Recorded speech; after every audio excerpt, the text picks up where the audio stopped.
ରୋମିଓ ପୁସ୍ତକ 11 ପର୍ବର 16 ପଦ ଦେଖିବା। ଏଠି ଲେଖା ହେଇଛି, ଆଉ ଯଦି ପ୍ରଥମ ଉତ୍ସର୍ଗୀକୃତ ଅଂଶ ପବିତ୍ର, ତାହେଲେ ସମସ୍ତ ପୀଠ ମଧ୍ୟ ପବିତ୍ର। ପୁଣି ଯଦି ମୂଳ ପବିତ୍ର, ତେବେ ଶାଖା ସବୁ ମଧ୍ୟ ପବିତ୍ର। ଏଠି ଲେଖା ହେଇଛି, ପୁଣି ଯଦି ମୂଳ ପବିତ୍ର, ତେବେ ଶାଖା ସବୁ ମଧ୍ୟ ପବିତ୍ର। ସେଥିପାଇଁ ପ୍ରଭୁ ହଉଛନ୍ତି ପବିତ୍ର, ସେଥିପାଇଁ ଆମେ ହଉଛୁ ପବିତ୍ର। ଯେହେତୁ ଯୀଶୁଙ୍କୁ ପଠାଇ ଆମମାନଙ୍କର ସମସ୍ତଙ୍କର ପାପ ଯୀଶୁଙ୍କୁ ଦେଇ ପ୍ରଭୁ ଆମମାନଙ୍କୁ ପବିତ୍ର କରିଅଛନ୍ତି।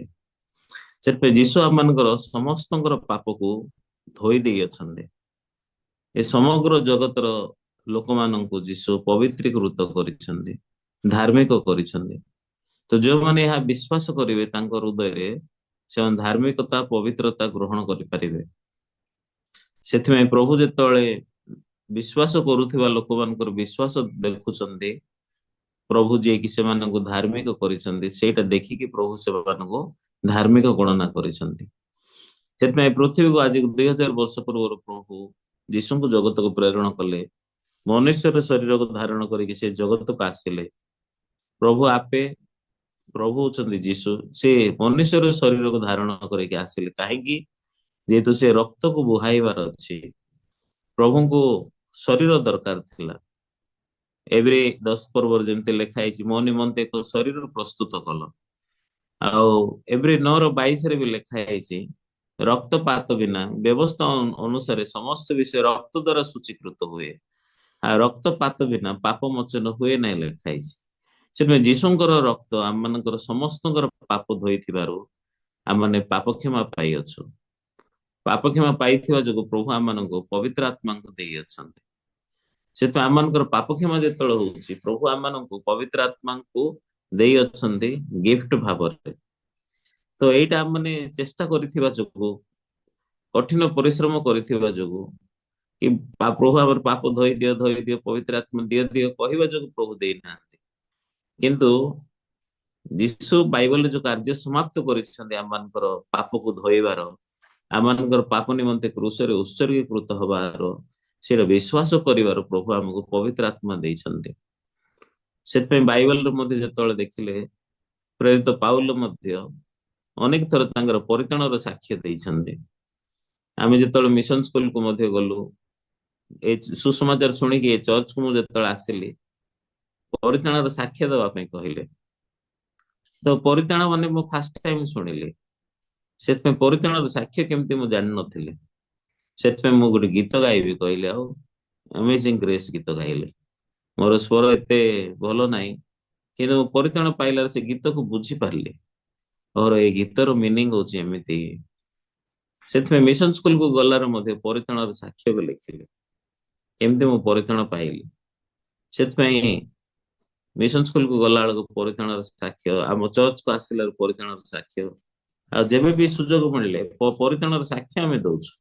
ସେଥିପାଇଁ ପରିତାଣର ସାକ୍ଷ୍ୟ ଦେବା ହଉଛି ବେଶୀ ଗୁରୁତ୍ୱପୂର୍ଣ୍ଣ। ସେଥିପାଇଁ ଆମେ ଜଣେ ଲୋକ ଯିଏକି ପାପରେ ଜନ୍ମ ହେଲୁ, ବ୍ୟବସ୍ଥା ଦ୍ଵାରା ଧରା ଯାଇଥିଲୁ, କିନ୍ତୁ ପ୍ରଭୁ ଆମକୁ ପୁନର୍ଜନ୍ମ ପ୍ରାପ୍ତ ମଣ୍ଡଳୀକୁ ଭେଟେଇଲେ। ପ୍ରଭୁଙ୍କର ଦାସ ସତ୍ୟ ସୁସମାଚାର ପ୍ରଚାର କରୁଥିବା ପ୍ରଭୁଙ୍କର ଦାସଙ୍କୁ ଭେଟେଇଲେ। ଏତେ ମୂଲ୍ୟବାନ ସୁସମାଚାର ଶୁଣିଲାରୁ ମୁଁ ଏ ପାପ କ୍ଷମାକୁ ପାଇପାରିଲି, ଆଉ ପୁନର୍ଜନ୍ମ ପାଇଲି। ସେଥିପାଇଁ ପାପ କ୍ଷମା ପାଇବା, ପୁନର୍ଜନ୍ମ ପାଇବା, ପରିତାଣ ପାଇବା, ପବିତ୍ର ଆତ୍ମାଙ୍କୁ ଗ୍ରହଣ କରିବା, ଏଇଟା ହଉଛି ସମାନ ଜିନିଷ। ପୁନର୍ଜନ୍ମ ପାଇବା, ପାପୀ ହେଇକି ଥରେ ଜନ୍ମ ହେଲି, ଆଉ ଥରେ ପ୍ରଭୁଙ୍କ ବାକ୍ୟ ଦ୍ଵାରା ପବିତ୍ର ଓ ଧାର୍ମିକ ହେଇକି ଜନ୍ମ ହେଲି। ସେଥିପାଇଁ ପାପ କ୍ଷମା କଣ, ପୁନର୍ଜନ୍ମ କଣ, ପରିତାଣ କଣ, ଏଇଟା ସମାନ। ଜଣଙ୍କର ହୃଦୟରେ ପାପ କ୍ଷମା ହେଇଛି ବୋଲି ବିଶ୍ୱାସ କରିବା, ପ୍ରଭୁଙ୍କର ଧାର୍ମିକତାକୁ ଗ୍ରହଣ କରିବା, ପବିତ୍ର ଆତ୍ମାଙ୍କୁ ଗ୍ରହଣ କରିବା, ଆଉ ପ୍ରଭୁଙ୍କର ପବିତ୍ର ସନ୍ତାନ ଆଉ ସନ୍ତତି ହେବା ହଉଛି ଏ ମିନିଂକୁ ବୁଝଉଛି। ସେଥିପାଇଁ ଫ୍ରିକ୍ୱେଣ୍ଟଲି ଆମେ ଆମ ସାକ୍ଷ୍ୟକୁ ବାଣ୍ଟିବା, ଲୋକମାନଙ୍କ ସମ୍ମୁଖରେ, ସାଙ୍ଗମାନଙ୍କ ସମ୍ମୁଖରେ, ଚର୍ଚ୍ଚରେ ହଉ, ପ୍ରଚାର କଲାବେଳେ ହଉ, ଏଇଟା ହଉଛି ବେଶୀ ଗୁରୁତ୍ୱପୂର୍ଣ୍ଣ। ସେଥିପାଇଁ ପ୍ରେରିତ ପାଉଲ ମଧ୍ୟ ସେ ସାକ୍ଷ୍ୟ ଦଉଥିଲେ, ପୂର୍ବରୁ ମୁଁ ନିନ୍ଦକ ଥିଲି, ଅତ୍ୟାଚାରୀ ଥିଲି, ଅହଙ୍କାରୀ ଥିଲି, ତାଡନାକାରୀ ଥିଲି, ସେଥିଯୋଗୁଁ ମୁଁ ଦୟା ପାଇଲି। ଆଉ ମୋର ଧାର୍ମିକତାକୁ ଫିଙ୍ଗିଦେଲି, ଯେମିତି ମୁଁ ପ୍ରଭୁଙ୍କର ଧାର୍ମିକତା, ବିଶ୍ୱାସ ମୂଳକ ଧାର୍ମିକତା ପାଇପାରିବି। ସିଏ ମୋ ପାଇଁ ସମସ୍ତ ବିଷୟ କଲେ। ସେଥିପାଇଁ ଏଇ ଜଗତରେ ଯେତେ ବି ଧର୍ମ ଅଛି, ସବୁ ଧର୍ମ ହଉଛି ମୃତ୍ୟୁରେ ଶେଷ ହେଇଯିବ। କିନ୍ତୁ ଯୀଶୁ 3 ଦିନରେ ପୁନରୁତ୍ଥିତ ହେଲେ, ସେ ମୃତ୍ୟୁକୁ ଲୋପ କଲେ ଲେଖା ହେଇଛି। ଆଉ ଆମମାନଙ୍କ ଜୀବନରେ ଅମରତାକୁ ଆଣିଛନ୍ତି।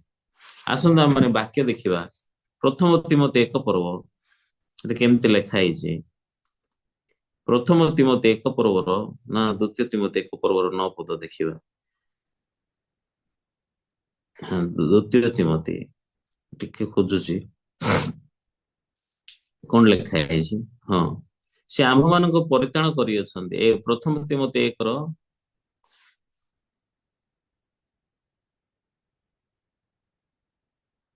8 ପଦରେ ପଢିବା। ଅତଏବ ଆମ୍ଭମାନଙ୍କ ପ୍ରଭୁଙ୍କ ବିଷୟରେ ସାକ୍ଷ୍ୟ ଦେବା ପାଇଁ କିଏ ବା ତାହାଙ୍କ ନିମନ୍ତେ ବନ୍ଦୀ ଯେ ମୁଁ ମୋ ବିଷୟରେ ଲଜ୍ଜିତ ହୁଅ ନାହିଁ, ବରଂ ଈଶ୍ୱରଙ୍କ ଶକ୍ତି ଅନୁସାରେ ସୁସମାଚାର ନିମନ୍ତେ ବା ସେ ସୁସମାଚାର ମୋ ସହିତ କ୍ଲେଶ ସହ୍ୟ କର। ସେ ଆମ୍ଭମାନଙ୍କୁ ପରିତ୍ରାଣ କରିଅଛନ୍ତି, କରିବେ ଲେଖାଇ ନାହିଁ କରିଅଛନ୍ତି, ପବିତ୍ର ଆହ୍ୱାନରେ ଆହ୍ୱାନ କରିଅଛନ୍ତି। ତେବେ ଆପଣମାନଙ୍କୁ ସମସ୍ତଙ୍କୁ ପ୍ରଭୁ ପରିତ୍ରାଣ କରିଅଛନ୍ତି, ପବିତ୍ର ଆହ୍ୱାନରେ ଡାକି ଅଛନ୍ତି। ସେଥିପାଇଁ ପ୍ରଭୁ ଆପଣଙ୍କର ଜୀବନ ପବିତ୍ର ଜୀବନ ଯୋଜନା କରିଛନ୍ତି। ସେଥିପାଇଁ ଆପଣଙ୍କୁ ଡାକିବାଟା, ପ୍ରଭୁ ଡାକିବାଟା ହଉଛି ପବିତ୍ର ବିଷୟ। ତାପରେ ଲେଖା ହେଇଛି ଆମ୍ଭମାନଙ୍କର କର୍ମ ଅନୁସାରେ ସେ ତାହା କରିନାହାନ୍ତି ଲେଖା ହେଇଛି। ତ ଆମ ନିଜ ଦ୍ୱାରା ତାହା ହୋଇନାହିଁ, ମାତ୍ର ତାହାଙ୍କ ନିଜ ସଂକଳ୍ପ ଓ ଅନୁଗ୍ରହ ଅନୁସାରେ କରିଅଛନ୍ତି। ସେ ପ୍ରଭୁ ଆମମାନଙ୍କ ପ୍ରତି ସଂକଳ୍ପ କରିଛନ୍ତି ଆଉ ଆମମାନଙ୍କୁ ଅନୁଗ୍ରହ ଦେଇଛନ୍ତି। ସେଥିପାଇଁ ଏଇଟା ସବୁ କେବଳ ପ୍ରଭୁଙ୍କର ଯୋଜନା, ପ୍ରଭୁଙ୍କର ଇଚ୍ଛା ଅନୁସାରେ ସେ କରିଛନ୍ତି। ସେ ଅନୁଗ୍ରହ ଜଗତର ସୃଷ୍ଟି ପୂର୍ବେ ଖ୍ରୀଷ୍ଟ ଯୀଶୁଙ୍କ ଠାରେ ଆମ୍ଭମାନଙ୍କୁ ଦିଆଯାଇଥିଲା। ତେବେ ଯୀଶୁ ଏଟା ଧରିକି ଜଗତକୁ ଆସିଲେ ସୃଷ୍ଟି ପୂର୍ବରୁ। ଯୀଶୁଙ୍କ ଠାରେ ଆମର ସମସ୍ତ ପରିତ୍ରାଣ ଅଛି, ପବିତ୍ର ଆହ୍ୱାନ ଅଛି, ଧାର୍ମିକତା ଅଛି, ଆମର ଜୀବନ ପାଇଁ ଯୋଜନା ଅଛି। ଯୀଶୁଙ୍କ ଠାରେ ଦେଲେ ପ୍ରଭୁ, ଆଉ ଯୀଶୁ ଏ ଜଗତକୁ ଆସିଲେ। 9 ପର୍ବର ଲାଷ୍ଟ ଲାଇନ ସେଣ୍ଟେନ୍ସ ଦେଖ। ସେହି ଅନୁଗ୍ରହ ଜଗତର ସୃଷ୍ଟି ପୂର୍ବେ ଖ୍ରୀଷ୍ଟ ଯୀଶୁଙ୍କ ଠାରେ ଆମ୍ଭମାନଙ୍କୁ ଦିଆଯାଇଥିଲା। ସେଥିପାଇଁ ଆମେ ଯୀଶୁଙ୍କୁ ଯେତେବେଳେ ଭେଟ ହଉଛି, ଏଟା ଆବିଷ୍କାର କରୁଛୁ। ଯୀଶୁଙ୍କୁ ଭେଟ ହବା ହଉଛି ଆମ ଚର୍ଚ୍ଚକୁ ଭେଟ ହବା। ଆମ ଚର୍ଚ୍ଚ ହଉଛି ଯୀଶୁଙ୍କର ଶରୀର, ଆମ ଚର୍ଚ୍ଚର ମସ୍ତକ ହଉଛନ୍ତି ଯୀଶୁ। ସେଥିପାଇଁ ଚର୍ଚ୍ଚରେ ଭାଇ ଆଉ ଭଉଣୀ ମାନଙ୍କୁ ଯେତେବେଳେ ଆମେ ଭେଟ ହଉଛୁ, ଆମମାନେ ଆମମାନଙ୍କର ଜୀବନରେ ପବିତ୍ର ଆହ୍ୱାନ ପ୍ରଭୁଙ୍କର ପାଉଛୁ, ଆଉ ଏ ପରିତ୍ରାଣ ପାଇଛୁ। 10 ପଦ ଦେଖନ୍ତୁ। କିନ୍ତୁ ଏବେ ଆମ୍ଭମାନଙ୍କ ତ୍ରାଣକର୍ତ୍ତା ଖ୍ରୀଷ୍ଟ ଯୀଶୁଙ୍କ ଅନୁଗମନ ହେବା ଦ୍ୱାରା ପ୍ରକାଶିତ ହୋଇଅଛି। ସେ ମୃତ୍ୟୁକୁ ଲୋପ କରିଅଛନ୍ତି, ପୁଣି ସୁସମାଚାର ଦ୍ୱାରା ଜୀବନ ଓ ଅମରତାକୁ ଆଲୋକରେ ପ୍ରକାଶ କରିଅଛନ୍ତି। ସେଥିପାଇଁ ଯୀଶୁ କଣ କଣ କରିଛନ୍ତି? ସେ ମୃତ୍ୟୁକୁ ଲୋପ କରିଛନ୍ତି। ତାହେଲେ ଆମମାନଙ୍କର ଯୀଶୁ ମୃତ୍ୟୁ ଠାରୁ ମଧ୍ୟ ଅଧିକ ଶକ୍ତିଶାଳୀ। ସେଥିପାଇଁ ପ୍ରଭୁ ମୃତ୍ୟୁକୁ ମଧ୍ୟ ନିୟନ୍ତ୍ରଣ କରିଛନ୍ତି ଆଉ ଲୋପ କରିଛନ୍ତି। ସେ ମୃତ୍ୟୁ ନାହିଁ, ତାର ଅର୍ଥ ପାପ ନାହିଁ। ସେ ମୃତ୍ୟୁକୁ ଲୋପ କରିଅଛନ୍ତି। ଏର କଣ ଆଣି ଅଛନ୍ତି ଲେଖା ହେଇଛି? ସେ ମୃତ୍ୟୁକୁ ଲୋପ କରିଅଛନ୍ତି, ପୁଣି ସୁସମାଚାର ଦ୍ୱାରା ଜୀବନ ଓ ଅମରତାକୁ ଆଲୋକରେ ପ୍ରକାଶ କରିଅଛନ୍ତି। ତ ଏ ସୁସମାଚାର କେତେ ପାୱାରଫୁଲ! ଜୀବନ ଆଉ ଅମରତା କୁ ଆଲୋକରେ ପ୍ରକାଶ କରିଛନ୍ତି। ସେଥିପାଇଁ ଆମେ ସୁସମାଚାର ପାଇବା ହଉଛି ଜୀବନ ପାଇବା। ଆମମାନେ ସୁସମାଚାର ପାଇବା ହଉଛି ଆଉ ଅମରତାକୁ ପାଇବା। ତାର ଅର୍ଥ ସୁସମାଚାର ପାଇବା ଲୋକ କେବେ ମରିପାରିବେ ନାହିଁ। ସୁସମାଚାର ପାଇଥିବା ଲୋକମାନେ ଅନନ୍ତ ଜୀବନ ପାଇଅଛନ୍ତି। ସେଥିପାଇଁ ସେ ମୃତ୍ୟୁକୁ ଲୋପ କଲେ। ଅନେକ ଲୋକମାନେ ମରବା ପାଇଁ ଚାହୁଁନାହାନ୍ତି, ଆଉ ସେମାନେ ବଞ୍ଚିବା ପାଇଁ ଚାହୁଁଛନ୍ତି ସବୁଦିନ।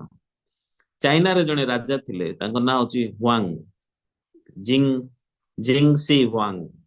ସେ ଜିନ୍ ଡାଇନେଷ୍ଟିର ଥିଲେ। ସେ ଅମରତା ପାଇବା ପାଇଁ ତାଙ୍କୁ କହିଲେ ଜାପାନ ପାଖରେ ଜୋସନ ଡାଇନେଷ୍ଟି ଅଛି, ସେ ଜାଗାରେ ଗୋଟେ ପ୍ରକାର ପଥର ଅଛି, ସେଇଠି ଯଦି ତମେ ଯିବ ତାହେଲେ ତମେ ସେଠି ଅମରତାର ଔଷଧ ପାଇବ।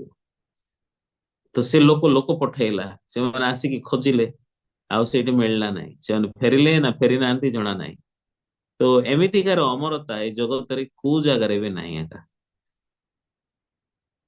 ଉଁ ସେଥିପାଇଁ ଯଦି ଲୋକମାନଙ୍କ ପାଖରେ ଧନ ଅଛି, ଗୌରବ ଅଛି, ଟଙ୍କା ଅଛି, କାରଣ ମୃତ୍ୟୁ ସାମ୍ନାରେ ସମସ୍ତେ ହାରି ଯାଉଛନ୍ତି।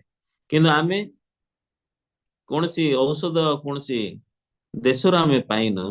ଯୀଶୁ ଆପେ ନିଜେ ଏ ଜଗତକୁ ଆମମାନଙ୍କ ନିମନ୍ତେ ଅମରତାକୁ ଆଣିଲେ। ସେ ମୃତ୍ୟୁକୁ ଲୋପ କଲେ। ସେଥିପାଇଁ ଅନନ୍ତ ଜୀବନ ଯେଉଁମାନେ ପାଇ ଅଛନ୍ତି, ଏଇଟା ହଉଛି ସୁସମାଚାର ଦ୍ଵାରା ଆମେ ପାଇଲୁ। ଏଇଟା ହଉଛି ବିନା ମୂଲ୍ୟରେ ସେ ଆମମାନଙ୍କୁ ଦେଇ ଅଛନ୍ତି।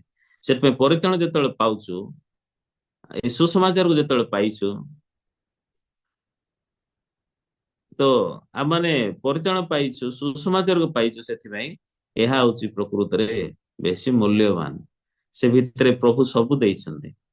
ସେଥିପାଇଁ ଯୀଶୁ ମୋ ନିମନ୍ତେ କ୍ରୁଶରେ କ୍ରୁଶାର୍ପିତ ହେଲେ, ପୁନରୁତ୍ଥିତ ହେଲେ, ସମାଧି ପାଇଲେ। କ୍ରୁଶରେ କ୍ରୁଶାର୍ପିତ ହେଲେ, ସମାଧି ପାଇଲେ, ପୁନରୁତ୍ଥିତ ହେଲେ। ସେ ସମାନ ଯୀଶୁ ଆମେ ଯିଏକି ଦୁଷ୍ଟ, ମନ୍ଦ, ଅଯୋଗ୍ୟ, ଆଁ, ଆମ ପାଇଁ ପୁନରୁତ୍ଥିତ ହେଲେ, ଆମ ପାଇଁ କ୍ରୁଶରେ କ୍ରୁଶାର୍ପିତ ହେଲେ, ଆମମାନଙ୍କ ସ୍ଥାନରେ କ୍ରୁଶରେ ଚଢିଲେ, ଆମମାନଙ୍କର ପାପର ଦଣ୍ଡ ତାହା ସେ ସହ୍ୟ କଲେ। ଏଇଟା ହଉଛି ପ୍ରଭୁଙ୍କର ପ୍ରେମ ଆମ ସମସ୍ତଙ୍କ ପ୍ରତି। ଏ ପ୍ରେମ ଆମମାନଙ୍କ ପ୍ରତି କେବେ ବଦଳି ପାରିବ ନାହିଁ। ସେଥିପାଇଁ ପ୍ରଭୁ ଆମମାନଙ୍କ ସହିତ ଅଛନ୍ତି ଚିରକାଳକୁ। ସେଥିପାଇଁ ଯୀଶୁ ଖ୍ରୀଷ୍ଟ ଯିଏକି ଆମମାନଙ୍କୁ ଉଦ୍ଧାର କରିଛନ୍ତି, ସେ ଆମ ସାଙ୍ଗରେ ଅଛନ୍ତି। ଏଇଟା ହଉଛି ସତ ବିଶ୍ୱାସ। ସେଥିପାଇଁ ପ୍ରଭୁ, ଆମେ ଯେତେବେଳେ ବିଶ୍ୱାସ କରୁଛୁ, ପ୍ରଭୁ ବେଶୀ ଖୁସି ହଉଛନ୍ତି। ଏଭ୍ରି ପୁସ୍ତକ 11 ପର୍ବର 6 ପଦ ବାକ୍ୟ ବି ଦେଖିବା। ସେଠି ଲେଖା ହେଇଛି 11ର 6 ପଦରେ, ଏଭ୍ରି ପୁସ୍ତକ 11ର 5 ଦେଖିବା। କଣ ଲେଖା ହେଇଛି?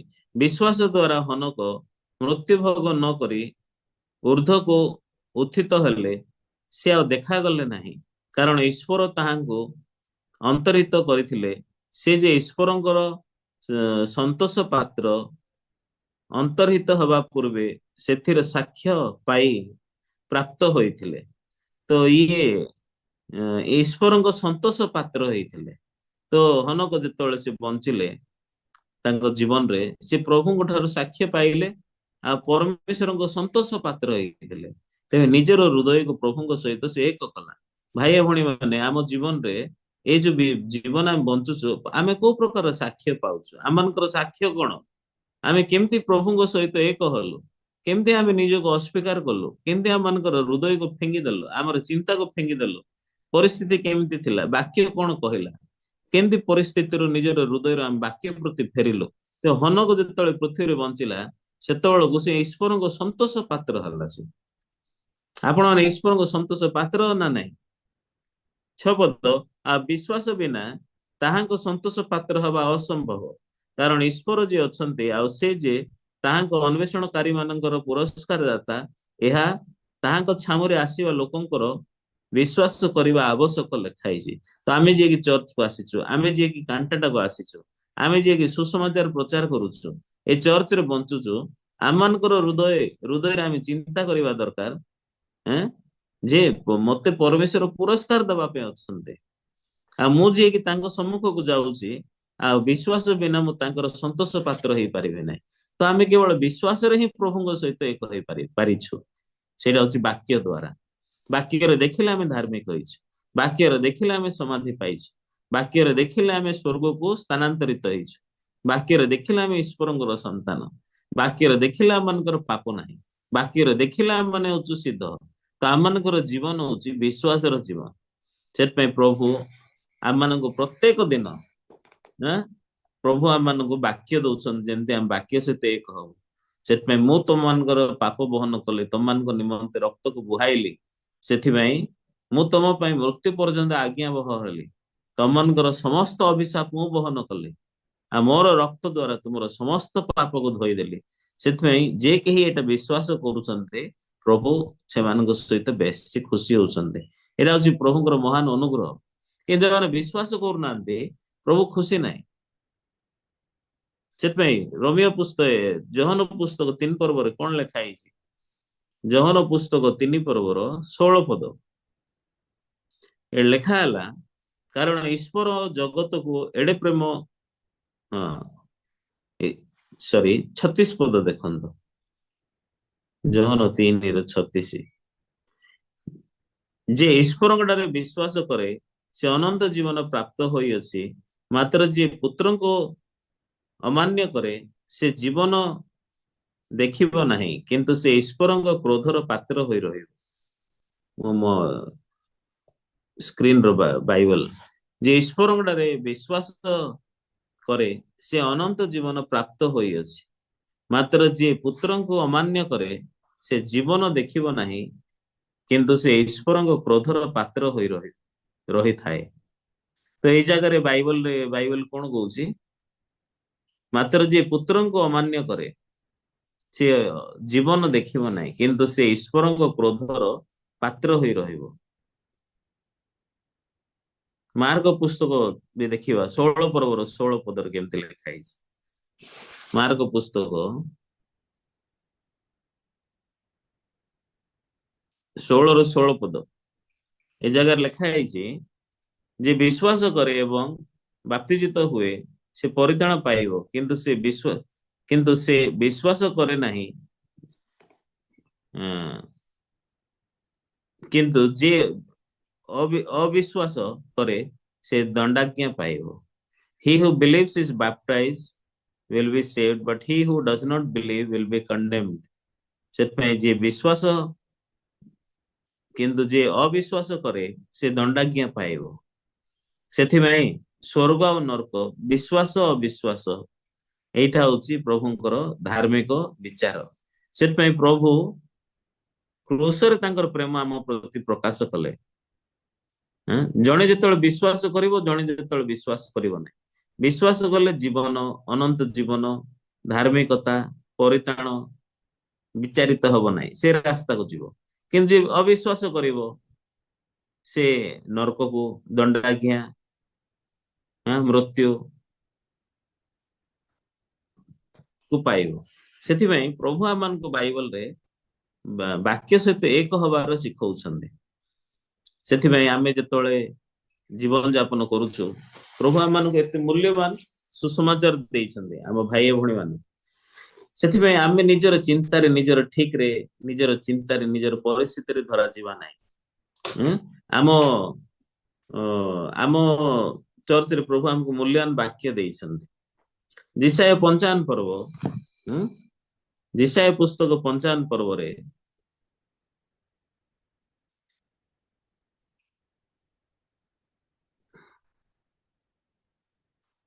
7 ପଦ 8 ପଦ, ଆମ କାଣ୍ଟାଟା ମେମ୍ବର ମାନେ ବି ସମସ୍ତେ ଭଲରେ ବାକ୍ୟ ଶୁଣନ୍ତୁ। ଦିଶାୟ ପୁସ୍ତକ 55 ପର୍ବର 7 ପଦ, ଦୁଷ୍ଟ ଆପଣାର ପଥ ଅଧାର୍ମିକ ଆପଣ ସଂକଳ୍ପ ପରିତ୍ୟାଗ କରୁ, ପୁଣି ସେ ସଦାପ୍ରଭୁଙ୍କ ପ୍ରତି ଫେରୁ, ତହିଁରେ ସେ ତାହାକୁ ଦୟା କରିବେ, ଆଉ ସେ ଆମ୍ଭମାନଙ୍କ ପରମେଶ୍ୱରଙ୍କ ପ୍ରତି ଫେରୁ, କାରଣ ସେ ବହୁଳ ରୂପେ କ୍ଷମା କରିବେ। ତ ଏଇ ଜାଗାରେ ଫେରୁ ଲେଖା ହେଇଛି। ଦୁଷ୍ଟ ଆପଣାର ପଥ ଧାର୍ମିକ ଆପଣ ସଂକଳ୍ପ ପରିତ୍ୟାଗ କରୁ, ପୁଣି ସେ ସଦାପ୍ରଭୁଙ୍କ ପ୍ରତି ଫେରୁ, ତହିଁରେ ସେ ତାହାକୁ ଦୟା କରିବେ। ସେ ଆମ୍ଭମାନଙ୍କ ପରମେଶ୍ୱରଙ୍କ ପ୍ରତି ଫେରୁ, କାରଣ ସେ ବହୁଳ ରୂପେ କ୍ଷମା କରିବେ। ସେ ଦୟା କରିବେ, ସେ କ୍ଷମା କରିବେ। ଫେରିଲେ କୋଉଥିରୁ ଫେରିବା? ପଥରୁ ଆଉ ସଂକଳ୍ପରୁ।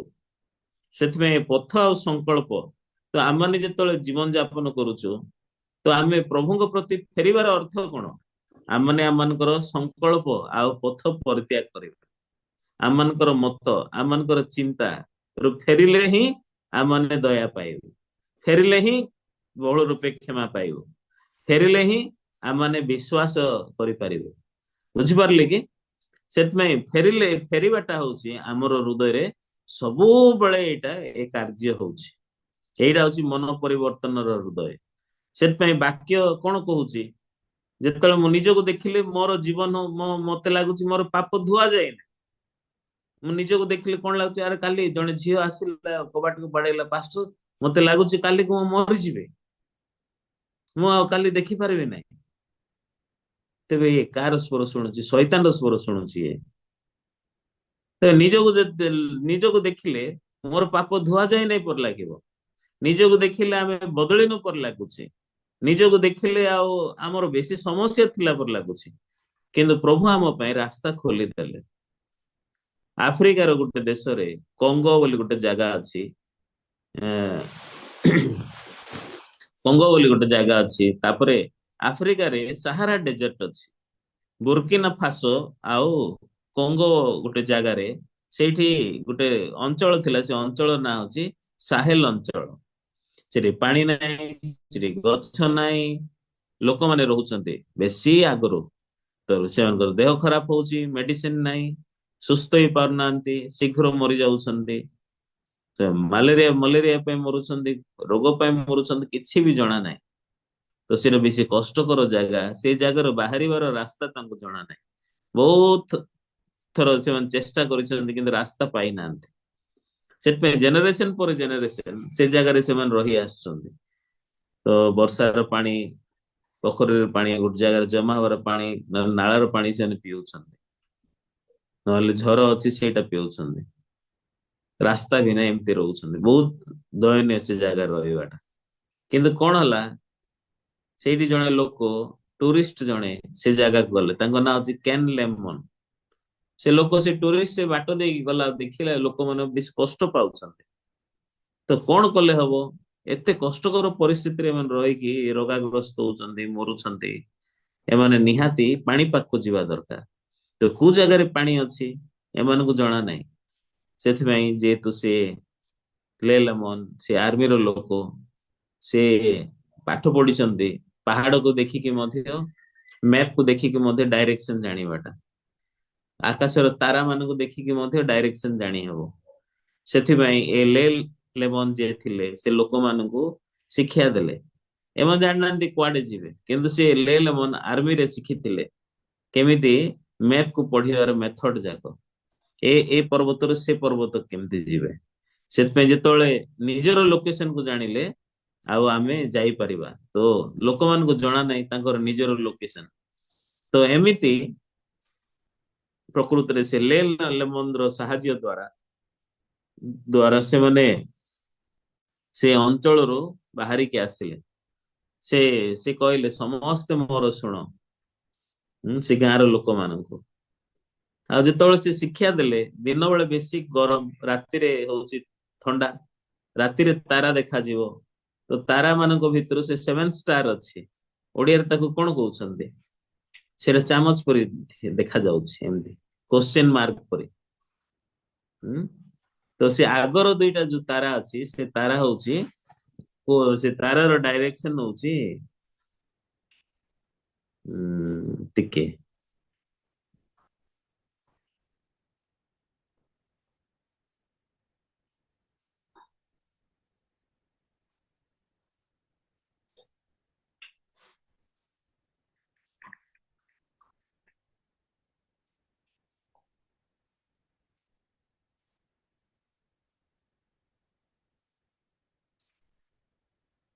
ହଁ ସେ ଯୋଉ ଅ, ତାକୁ ବିଗ ଡିଗର ବୋଲି ବି କହୁଛନ୍ତି।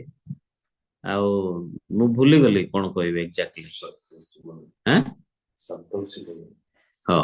ତ ସେଇଟା ଯେତେବେଳେ ସେ ସାମ୍ନାର ଯୋଉ ଦୁଇଟା ତାରା ଅଛି ନା, ନର୍ଥ ସାଇଡ ଡାଇରେକ୍ସନ ଦେଖେଇବ। ତ ଏମିତି ସେ ଲେ ଲେମନ ଦ୍ଵାରା ସେମାନେ ପ୍ରକୃତରେ ଜଣେ, ସମସ୍ତେ ଶୁଣିଲେ କିନ୍ତୁ ସେମାନଙ୍କ ଭିତରୁ ଜଣେ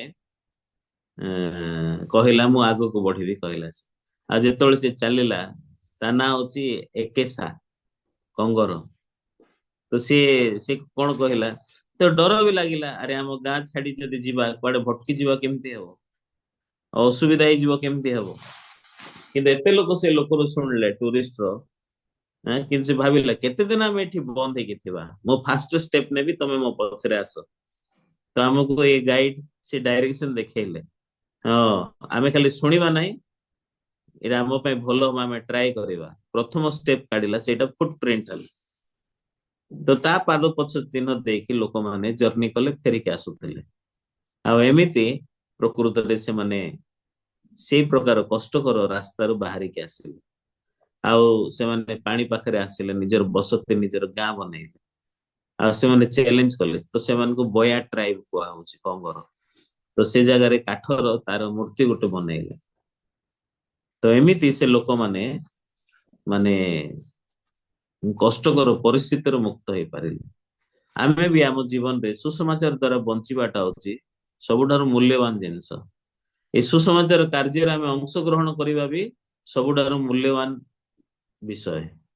ସେଥିପାଇଁ ଏ ସୁସମାଚାର ଆମକୁ ସୁରକ୍ଷା କରୁଛି। ଏ ଚର୍ଚ୍ଚ ମଧ୍ୟ ଆମମାନଙ୍କୁ ସୁରକ୍ଷା କରୁଛି। ଆଉ ଏ ଚର୍ଚ୍ଚ ଆମମାନଙ୍କୁ ବଢଉଛି। ସେଥିପାଇଁ ଆମେ ସୁସମାଚାର ଦ୍ଵାରା ନିଜର ପରିବାରକୁ ମଧ୍ୟ କର୍ତ୍ତୃତ୍ୱ କରୁଛୁ। ପିଲାମାନଙ୍କୁ ମଧ୍ୟ କର୍ତ୍ତୃତ୍ୱ କରୁଛୁ। ଏ ଚର୍ଚ୍ଚ ମଧ୍ୟ ଆମ ମାନଙ୍କ ଜୀବନରେ ଶାନ୍ତି ଆଣୁଛି, ଅନୁଗ୍ରହ ଦଉଛି, ବାକ୍ୟ ଆମେ ଶୁଣୁଛୁ। ଉଁ? ସେଥିପାଇଁ ଏ ସୁସମାଚାର ଦ୍ଵାରା ବଞ୍ଚିବା ହଉଛି ବେଶୀ ଆଶୀର୍ବାଦର ରାସ୍ତା। ସେଥିପାଇଁ ପରମେଶ୍ୱରଙ୍କର ବାକ୍ୟ କଷ୍ଟକର ବାକ୍ୟ ନାହିଁ, କିନ୍ତୁ ଆମେ ଯେତେବେଳେ ବାକ୍ୟ ଶୁଣୁଛୁ ଏ ବାକ୍ୟ ଆମକୁ କଢେଇକି ନବ। ସେଥିପାଇଁ ପ୍ରଭୁଙ୍କର ବାକ୍ୟ ହଉଛି ରିଏଲିଟି, ପ୍ରଭୁଙ୍କର ବାକ୍ୟ ହଉଛି ସତ।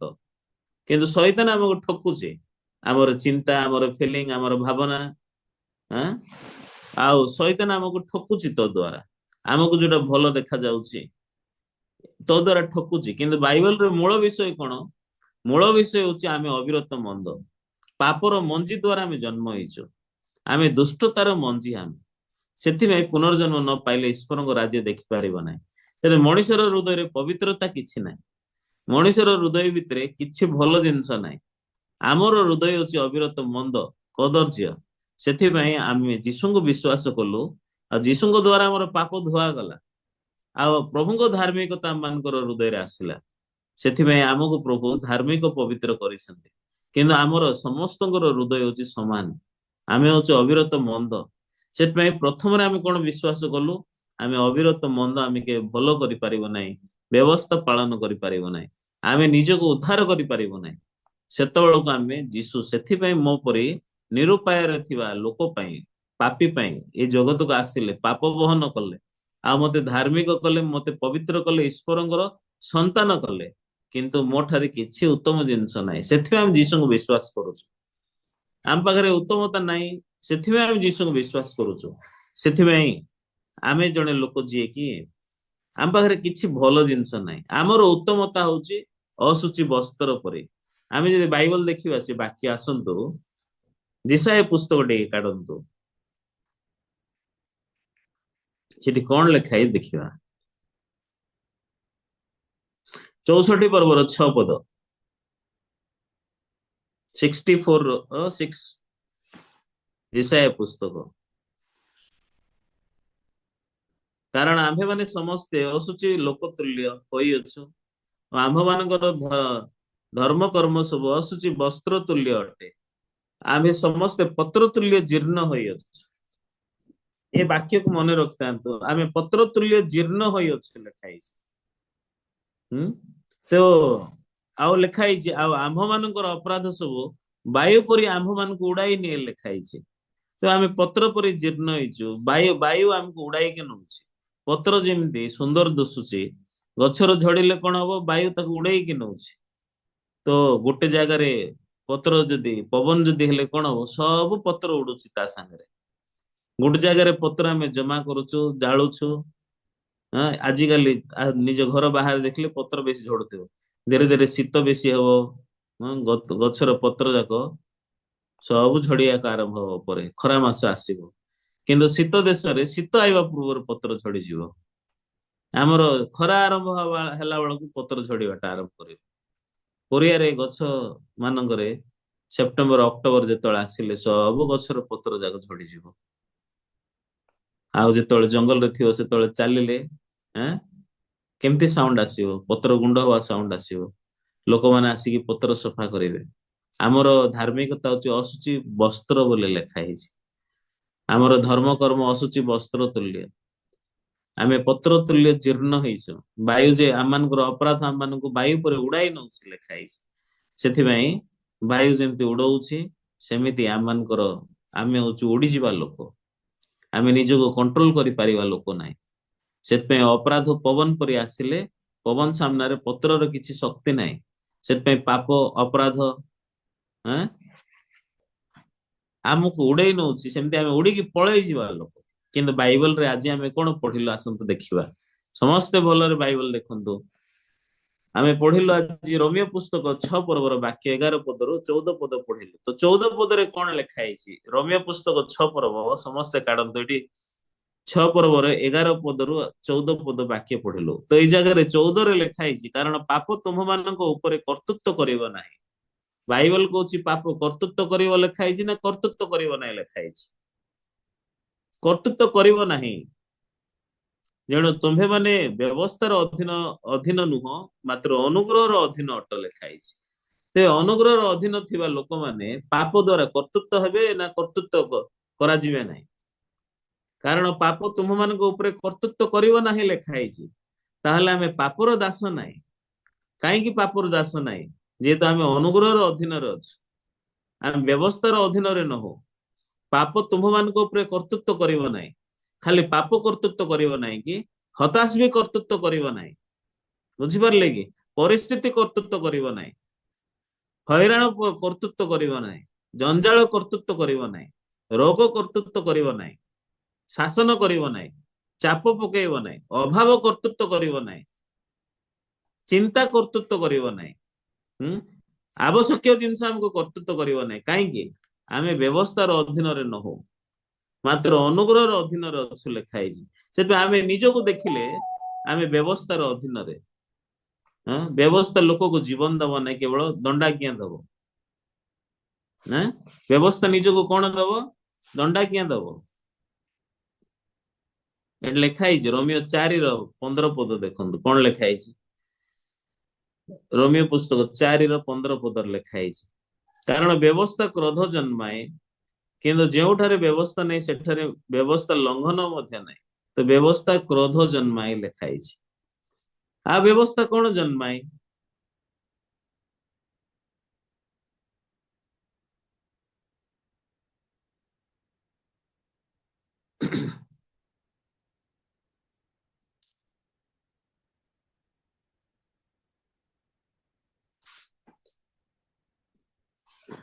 ଯୀଶୁ ଥରେ କହିଲେ, କାଢନ୍ତୁ ନାହିଁ ଖାଲି ଶୁଣନ୍ତୁ, ଯୋହନ 5:45, ମୁଁ ଯେ ପିତାଙ୍କ ଛାମରେ ତୁମମାନଙ୍କୁ ବିରୁଦ୍ଧରେ ଅଭିଯୋଗ କରିବି ଏହା ମନେ କର ନାହିଁ।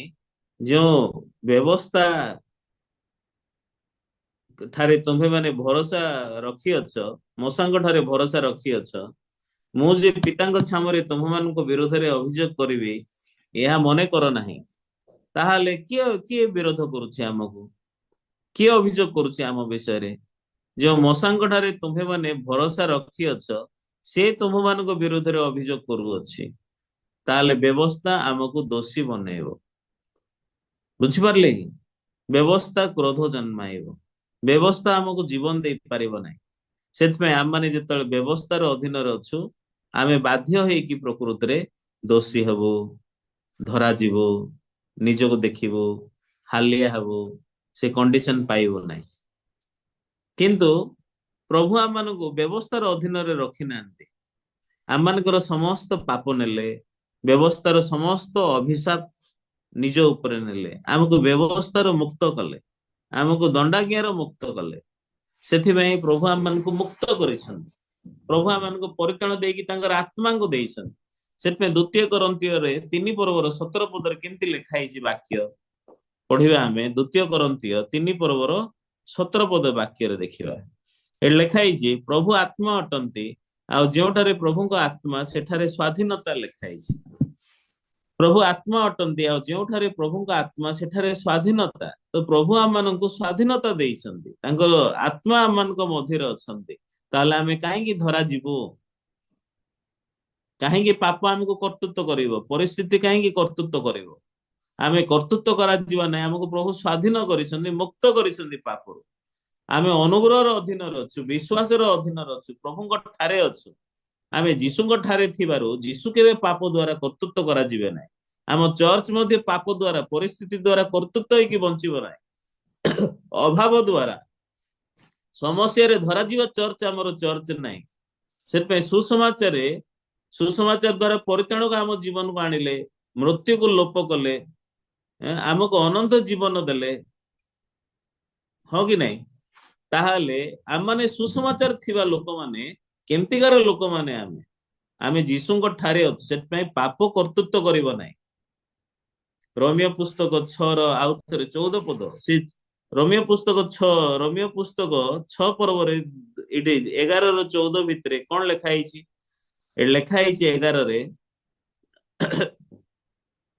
ସେହି ପ୍ରକାରେ ତୁମ୍ଭେମାନେ ମଧ୍ୟ ଆପଣ ଆପଣଙ୍କ ପାପ ପ୍ରତି ମୃତ, କିନ୍ତୁ ଖ୍ରୀଷ୍ଟ ଯୀଶୁଙ୍କ ସହଭାଗିତାରେ ଥାଇ ଈଶ୍ୱରଙ୍କ ପ୍ରତି ଜୀବିତ ବୋଲି ଗଣନା କର। ମୁଁ ପାପ ପାଇଁ ବଞ୍ଚି ନାହିଁ, ପାପ ପ୍ରତି ମୃତ, ଈଶ୍ୱରଙ୍କ ନିମନ୍ତେ ମୁଁ ଜୀବିତ। 12 ଅତଏବ ପାପ ତୁମ୍ଭମାନଙ୍କ ମର୍ତ୍ତ୍ୟ ଶରୀରରେ ରାଜତ୍ୱ ନ କରୁ, ତାହା କଲେ ତୁମ୍ଭେମାନେ ସେଥିର କୁଅଭିଳାଷ ଗୁଡିକର ବଶୀଭୂତ ହବ। ते पाप राजत्व करवाटा माने कौन आपणकर चिंता आपणकर रास्ता आपणकर मत आपणकर भावना निज आखिरे निज जेमती देखुचंती से जाक देखि देखि जदि बंचिबे ताहाले आपण माने पापर को अभिलाषर दास हेबे। अतः पाप तुम मानकर मर्त्य शरीर राजत्व न करू ताहा कले तुम्हें माने सेथिर को अभिलाष गुड़िकर बसीभूत हब। तो लोक माने कहीं को अभिलाषर बसीभूत होचंते जेहेतु से आखिरे निजको देखुचंते मु बदली नाही मोर समस्या अच्छी मु होची एमिति मु होची सेमिति आमर परिस्थिति होची एमिति लोक माने निजर आखिरे देखिकी बंचुचंते सेथिबाई लोक माने जंत्रणा आइले जंत्रणा पाउचंते हताश आइले हताश होचंते अभाव आसिले अभावी हेकी बंचुचंते। किंतु बाइबल कोन कहूची पाप तुम मानकर मर्त्य शरीर ऊपर राजत्व न करू करू लेखाई ना न करू लेखाई ताहले काहेंगे हम माने समस्या हमको काहेंगे जंत्रणा राजत्व करिवो कष्ट काहेंगे राजत्व करिवो ताहले जीशु ठारे थाई कि जीशु कोन करूचंते कोन हमको कर्तृत्व करिवा दरकार विश्वास कर्तृत्व करूछे हमको प्रभुଙ୍କର वाक्य हमको कर्तृत्व करूछे प्रभुଙ୍କର अनुग्रह प्रभुଙ୍କର आशीर्वाद प्रभुଙ୍କ आशा प्रभुଙ୍କର शांति एइटा कर्तृत्व करिया प्रभु हमको परिताण देइछन्ते ए चर्च भितर रखिछन्ते। चिंता करंतु हाँ मु बहुत बड़ पापी थिली ए चर्च को पाप को नहीं के आसिली पापी हेकी आसिली किंतु जीशुଙ୍କର रक्त द्वारा ताहा धुआ गला तो मु जणे पापी नहीं हताश हेकी आसिली किंतु चर्च रे एते आशा अछि वाक्य रे एते आशा अछि समस्या को नहीं के आसिली किंतु प्रभु से समस्या हे परिश्रांत भारग्रस्त लोक मो निकट आसी तुम विश्राम पाइब तो आम चर्च रे विश्राम पाइबा लोक ए चर्च रे भारग्रस्त हवा लोक नहीं जीशु भितरे से आम जड़े लोक जीशु द्वारा धार्मिक होकर पाप ना पूर्वर पाप को लेकिन जन्म हलु शैतान संतान है पापी की जन्म हलु किंतु बर्तमान आम पुनर्जन्म पाइछु ईश्वर संतान से आम जड़े लोक प्रभु आम आनंद करुछन्ते प्रभु आमको आम उपर दुख कर आनंद कर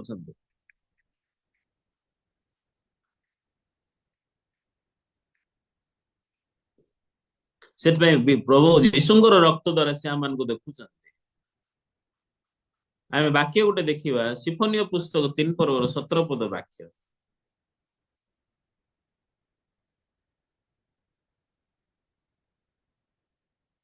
से लिखाई सदाप्रभु तुमर परमेश्वर तुम्हर मध्यवर्ती अटंती से वीर जे कि परिताण करिवे से तुम विषय रे परम आनंद करिवे से आपना स्नेह भाव रे नीरव हेबे से गान करी तुम विषय रे उल्लास करिवे केते मूल्यवान वाक्य सदाप्रभु तुम परमेश्वर तुम मध्यवर्ती अटंती से वीर जे कि परिताण करिवे से होची वीर लेखाई ताले से जदि वीर आमे होचु भीरु ताले से जदि आम मध्य अछंती ताले आमे विश्वास जदि करूछु से मो मध्य अछंती से वीर जे कि परिताण करिवे से तुम विषय रे परम आनंद करिवे लेखाई ताले प्रभु आमको देखि खुशी होचंती से आपण माने कहंतु प्रभु मते देखि कि खुशी अछंती मोर विश्वास जीशुଙ୍କ ऊपर देखि कि प्रभु बेसी खुशी अछंती संतुष्ट अछंती से प्रभुଙ୍କର आशीर्वाद प्रभुଙ୍କର अनुग्रह मते कर्तृत्व करिवो पाप मते कर्तृत्व करिवो नाही मृत्यु मते कर्तृत्व करिवो नाही हताश द्वारा मु कर्तृत्व करा जिवे नाही जेहेतु मु होची प्रभुଙ୍କର पवित्र लोक से प्रभुଙ୍କର आशीर्वाद क्रमागत भाव मते कढ़े कि नब से आम वाक्य द्वारा कथा होचु आज सकाळे हताश होगा निराश होगा परिस्थिति रे पड़ी जावाई चिंतार पड़ी जावाई आम उठिनु आज सकाळे उठीचु आम ईश्वर वाक्य जो देखिले प्रभु आम आम भितर प्रत्येक शर्त को रखिंट आनंद करने आसंत आम प्रथम थेसलोनिकीय 5 पर्वर 16 पद वाक्य देखा प्रथम थेसलोनिकीय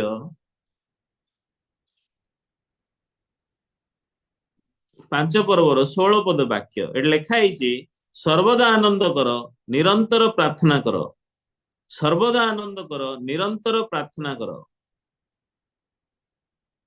16 पद एटा 17 देखल 18 देखल 16 सर्वदा आनंद कर समस्ते कहतु सर्वदा आनंद कर सर्वदा आनंद कर 17 पदर कौन लिखाई सबु अवस्था रे धन्यवाद दियो आपण मानकर अवस्था सब समान ना अलगा अलगा अछि सबुदिन समान ना सबुदिन अलगा किंतु लेखा है सब अवस्था धन्यवाद दियो से सबुदिन सकाळे उठिले धन्यवाद प्रभु कहीकि प्रार्थना करके आरंभ करंतु सब अवस्था अभाव थाओ पूर्ण थाओ दुखी थाओ हताश थाओ निराश थाओ सब अवस्था धन्यवाद दियो 18 पद कारण लेखा है तुम ମାନଙ୍କ ବିଷୟରେ ଯୀଶୁ ଖ୍ରୀଷ୍ଟଙ୍କ ଠାରେ ଏହା ଈଶ୍ୱରଙ୍କର ଅଭିମତ ତାହେଲେ ଈଶ୍ୱରଙ୍କର ଅଭିମତ ଯୀଶୁଙ୍କ ଠାରେ କଣ ଆମ ଆମ ସମସ୍ତଙ୍କ ପାଇଁ ପ୍ରଭୁ ଚାହାନ୍ତି କାରଣ ତୁମମାନଙ୍କ ବିଷୟରେ ଖ୍ରୀଷ୍ଟ ଯୀଶୁଙ୍କ ଠାରେ ଏହା ଈଶ୍ୱରଙ୍କ ଅଭିମତ ତ ପ୍ରଭୁଙ୍କ ଇଚ୍ଛା ଆପଣ ମାନେ ଯୀଶୁଙ୍କ ଭିତରେ ଅଛନ୍ତି ମୁଁ ଅଛି ଆଉ ସବୁ ଅବସ୍ଥାରେ ଧନ୍ୟବାଦ ଦଉ ସର୍ବଦା ଆନନ୍ଦ କରୁ ନିରନ୍ତର ପ୍ରାର୍ଥନା କରୁ ସେଥିପାଇଁ ଆପଣ ମାନେ ପ୍ରାର୍ଥନା କରନ୍ତୁ ପ୍ରାର୍ଥନା କରିବା ହଉଛି ଆମେ ପ୍ରଭୁଙ୍କ ସହିତ କଥାବାର୍ତ୍ତା ହେବା ନିଶ୍ୱାସ ନେଲା ପରେ ଆମେ ଯେତେବେଳେ ବଞ୍ଚୁଛୁ ପ୍ରଭୁ ଏ ପରିସ୍ଥିତି ସେ ସମସ୍ୟା ଏ କଷ୍ଟ ଅଛି କିନ୍ତୁ ତମର ଅନୁଗ୍ରହ ତମର ଶାନ୍ତି ତମର ହୃଦୟ ତମ ବାକ୍ୟ ମତେ କର୍ତ୍ତୃତ୍ୱ କରୁ ତମ ବାକ୍ୟ ତମ ଅନୁଗ୍ରହ ମତେ କର୍ତ୍ତୃତ୍ୱ କଲେ ଆମେ ବ୍ୟବସ୍ଥାର ଅଧୀନରେ ନାହିଁ ଆମେ ହତାଶର ନିରାଶର ପରିସ୍ଥିତିର ଅଧୀନରେ ନାହିଁ ଆମେ ସମସ୍ତେ ପ୍ରଭୁଙ୍କର ଅନୁଗ୍ରହ ଏବଂ ବିଶ୍ୱାସର ଅଧୀନରେ ଅଛୁ ଏଇଟା କେତେ ବଡ ଆଶ୍ଚର୍ଯ୍ୟ ଆଉ କେତେ ମୂଲ୍ୟବାନ ଜିନିଷ ସେଥିପାଇଁ ଆମେ ହତାଶ ନିରାଶ କାହିଁକି ହବୁ ଯଦି ପ୍ରଭୁ ଆମ ମାନଙ୍କର ସେଥିପାଇଁ ଆମର ଯେକୌଣସି ପରିସ୍ଥିତି ଥାଉ ସବୁ ଅବସ୍ଥାରେ ଧନ୍ୟବାଦ ଦିଏ ନିରନ୍ତର ପ୍ରାର୍ଥନା କର ତାପରେ ଲେଖା ହେଇଛି କଣ କାରଣ ତୁମମାନଙ୍କ ବିଷୟରେ ଯୀଶୁ ଖ୍ରୀଷ୍ଟ ଯୀଶୁଙ୍କ ଠାରେ ଏହା ଈଶ୍ୱରଙ୍କର ଅଭିମତ ସେଥିପାଇଁ ଏଇଟା ହଉଛି ପ୍ରଭୁଙ୍କର ଅଭିମତ ଏଇଟା ପ୍ରଭୁଙ୍କର ବିଲ୍ ପ୍ରଭୁଙ୍କର ଇଚ୍ଛା ଆମ ଯୀଶୁଙ୍କ ଦ୍ଵାରା ମୁଁ ସଦାବେଳେ ମୁଁ ଯେମିତି ସବୁ ଅବସ୍ଥାରେ ଧନ୍ୟବାଦ ଦଉ ଏଇଟା ହଉଛି ପ୍ରଭୁଙ୍କର ଇଚ୍ଛା ଯୀଶୁଙ୍କ ଠାରେ ସେଥିପାଇଁ ଆମେ ଯୀଶୁଙ୍କ ଠାରେ ପ୍ରଭୁଙ୍କୁ ଧନ୍ୟବାଦ ଦେଇପାରିବା ସେଥିପାଇଁ ଯୀଶୁଙ୍କ ନାମରେ ଆମେ ଆଗକୁ ବଢିବା ପ୍ରଭୁଙ୍କ ଦ୍ଵାରା ଆମେ ଆଗକୁ ବଢିବା ପ୍ରଭୁ ଆପେ ଆମକୁ କର୍ତ୍ତୃତ୍ୱ କରନ୍ତୁ ପ୍ରଭୁ ଆପେ ଆମକୁ କଢେଇକି ନିଅନ୍ତୁ ଏଇଟା ହଉଛି ପ୍ରଭୁଙ୍କର ଅନୁଗ୍ରହ ପ୍ରଭୁଙ୍କର ଆଶା କିନ୍ତୁ ଶୈତାନ ଆମ ଜୀବନରେ ବାରମ୍ବାର ହତାଶ ଆଣିବ କିନ୍ତୁ ଯୀଶୁଙ୍କ ନାମରେ ଯୀଶୁଙ୍କର ରକ୍ତରେ ପ୍ରଭୁ ସମାପ୍ତ କରିଛନ୍ତି ତାପରେ ଆମେ ଆଗକୁ ବଢିବା ରୋମିଓ ପୁସ୍ତକ 8 ବର୍ଗର 1 ପଦରେ ବି ଲେଖା ହେଇଛି ଯେଉଁମାନେ ଖ୍ରୀଷ୍ଟ ଯୀଶୁଙ୍କ ଠାରେ ଅଛନ୍ତି ରୋମିଓ ପୁସ୍ତକ ବାକ୍ୟ ଦେଖିବା ରୋମିଓ ପୁସ୍ତକ 8 ବର୍ଗର 1 ପଦ ଅତଏବ ଯେଉଁମାନେ ଖ୍ରୀଷ୍ଟ ଯୀଶୁଙ୍କ ଠାରେ ଅଛନ୍ତି ସେମାନଙ୍କ ପ୍ରତି ବର୍ତ୍ତମାନ କୌଣସି ଦଣ୍ଡାଜ୍ଞା ନାହିଁ ଯେଉଁମାନେ ଖ୍ରୀଷ୍ଟ ଯୀଶୁଙ୍କ ଠାରେ ଅଛନ୍ତି ବର୍ତ୍ତମାନ ସେମାନଙ୍କ ପାଇଁ କୌଣସି ଦଣ୍ଡାଜ୍ଞା ନାହିଁ ଯେଉଁମାନେ ଖ୍ରୀଷ୍ଟ ଯୀଶୁଙ୍କ ଠାରେ ଅଛନ୍ତି ମାନେ ଯେଉଁମାନେ ଉଦ୍ଧାର ପାଇଛନ୍ତି ଯେଉଁମାନେ ଯୀଶୁଙ୍କ ଠାରେ ଅଛନ୍ତି ଯେଉଁମାନେ ଯୀଶୁଙ୍କର ରକ୍ତରେ ପୁନର୍ଜନ୍ମ ପାଇଛନ୍ତି ଯେଉଁମାନେ ପବିତ୍ର ହେଇଛନ୍ତି ଯେଉଁମାନେ ଧାର୍ମିକ ହେଇଛନ୍ତି ଯେଉଁମାନେ ଯୀଶୁଙ୍କ ଭିତରେ ଅଛନ୍ତି ଯାହା ବି ହଉନା କାହିଁକି ପ୍ରଭୁ ଆପଣ ମାନଙ୍କୁ ଦଣ୍ଡାଜ୍ଞା ଦଉନାହାନ୍ତି ଦଣ୍ଡାଜ୍ଞା ଦେବା ପାଇଁ ପାପକୁ ଦଣ୍ଡାଜ୍ଞା ଦେବା ପାଇଁ ପାପକୁ ବିଚାର କରିବା ପାଇଁ ଆପଣଙ୍କୁ ବିଚାରକୁ ପ୍ରଭୁ କରୁନାହାନ୍ତି କୌଣସି ଦଣ୍ଡାଜ୍ଞା ନାହିଁ ଲେଖାଏ ସେଥିପାଇଁ ପ୍ରଭୁ ଆମକୁ ମୁକ୍ତ କରିଛନ୍ତି ଆମକୁ ସ୍ୱାଧୀନତା ଦେଇଛନ୍ତି ଆମମାନଙ୍କୁ ପ୍ରଭୁ ପାପ ଆଉ ମୃତ୍ୟୁରୁ ମୁକ୍ତ କରିଛନ୍ତି 2 ପଦରେ କଣ ଲେଖା ହେଇଛି ରୋମିଓ ପୁସ୍ତକ 8 ବର୍ଗର 2 ପଦ କାରଣ ଜୀବନଦାୟକ ଆତ୍ମାଙ୍କ ବ୍ୟବସ୍ଥା ଖ୍ରୀଷ୍ଟ ଯୀଶୁଙ୍କ ସହଭାଗିତାରେ ତୁମକୁ ପାପ ଓ ମୃତ୍ୟୁଦାୟକ ବ୍ୟବସ୍ଥାରୁ ମୁକ୍ତ କରିଅଛି ତ ଏ ପାପର ବ୍ୟବସ୍ଥା ମୃତ୍ୟୁର ବ୍ୟବସ୍ଥାରୁ ପ୍ରଭୁ ଆମକୁ ମୁକ୍ତ କରିଛନ୍ତି ଜୀବନଦାୟକ ଆତ୍ମାଙ୍କ ବ୍ୟବସ୍ଥା ଖ୍ରୀଷ୍ଟ ଯୀଶୁଙ୍କ ସହଭାଗିତାରେ ଜୀବନଦାୟକ ଆତ୍ମାଙ୍କ ବ୍ୟବସ୍ଥା ଖ୍ରୀଷ୍ଟ ଯୀଶୁଙ୍କ ସହଭାଗିତାରେ ତୁମକୁ ପାପ ଓ ମୃତ୍ୟୁଦାୟକ ବ୍ୟବସ୍ଥାରୁ ମୁକ୍ତ କରିଅଛି ସେଥିପାଇଁ ବ୍ୟବସ୍ଥା ହଉଛି ଜୀବନଦାୟକ ଆତ୍ମାଙ୍କ ବ୍ୟବସ୍ଥା ଦ୍ଵାରା ଆମେ ବଞ୍ଚିଥିବା ଲୋକ ସେ ବ୍ୟବସ୍ଥା ଆସିବାରୁ ଆମେ ପାପ ମୃତ୍ୟୁଦାୟକ ବ୍ୟବସ୍ଥାରୁ ମୁକ୍ତ ହେଇଛୁ ସେଥିପାଇଁ ପ୍ରଭୁଙ୍କର ଅନୁଗ୍ରହ ପ୍ରଭୁଙ୍କର ଆଶୀର୍ବାଦ ଆମ ଜୀବନରେ ଆସିଥିବାରୁ ପ୍ରଭୁ ଆମକୁ ଦଣ୍ଡାଜ୍ଞା ଦଉନାହାନ୍ତି ସେଥିପାଇଁ ଆମ ଭାଇ ଓ ଭଉଣୀ ମାନେ ପ୍ରଭୁ ଆମମାନଙ୍କର ସମ୍ପୂର୍ଣ୍ଣ ସମସ୍ତ ପାପ କ୍ଷମା କରିଛନ୍ତି ଆମମାନଙ୍କର ପାପ ବଳକା ରଖିନାହାନ୍ତି ସିଦ୍ଧ ଭାବରେ ଧୋଇ ଦେଇଛନ୍ତି ସେଥିପାଇଁ ପ୍ରଭୁ ନିଜେ କାର୍ଯ୍ୟ କରିଛନ୍ତି ସେଥିପାଇଁ ପ୍ରଭୁ ଆମକୁ ନିଜର ସନ୍ତାନ କରିଥିବାରୁ ଆମେ ପ୍ରଭୁଙ୍କୁ ବାପା ଡାକୁଛୁ ପିତା ଡାକୁଛୁ ଯୀଶୁଙ୍କର ରକ୍ତକୁ ବିଶ୍ୱାସ କରି ପ୍ରଭୁଙ୍କ ଅନୁଗ୍ରହକୁ ବିଶ୍ୱାସ କରି ଆମେ ପରିତ୍ରାଣ ପାଇଛୁ ସେଥିପାଇଁ ପ୍ରଭୁ ଆମକୁ ଦଣ୍ଡାଜ୍ଞା ଦଉନାହାନ୍ତି କିନ୍ତୁ ଶୈତାନ ଆମର ବିବେକ ଦ୍ଵାରା ଆମକୁ ଆଟାକ କରୁଛି ଆମ ଚିନ୍ତା ଦ୍ଵାରା, ଆମ କର୍ମ ଦ୍ଵାରା, ଆମର ନିଜର ହୃଦୟ ଦ୍ଵାରା ଆମର ହୃଦୟକୁ ବେଳେ ବେଳେ ଓଜନ କରୁଛି। ଆରେ ତୁ ପାପ କରିଛୁ, ଏ ପାପ ଯୋଉଟା ତୁ କରିଛୁ ଏଟା କହିବି ପାରିବ ନାହିଁ।